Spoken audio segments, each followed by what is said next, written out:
Hey, welcome back. Today I want to show you how to push code up to GitHub. First things first, you need an admin account. If you don't have one, no worries, just sign up. It takes 2 minutes. Once signed in, we then create a new repository. Give it a meaningful name and a description. The description will appear on the README file. Next, we choose if we want the repo to be public or private, edit git ignore, and if we want it to have a license.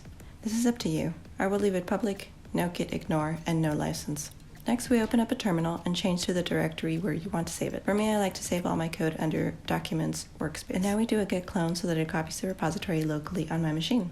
Once copied, we open up our IDE and open the project within it. Here I'm just adding some random new files for demonstrating purposes, but you get the point. Make sure to click Add when asked to add to Git. And again, I'm just going to add a random new Python file for demonstrating purposes. Here I just wanted to show you that Intellij and pycharm work similar, which is why I like them. Now we push up the code. First, I'm going to push code from Intellij and then pull and push from pycharm. Ordinarily, you wouldn't use 2 IDEs to push code. Usually, you just use one, and it depends on the coding language. But hopefully, this shows you that Intellij and pycharm are pretty cool and helps you push code up faster.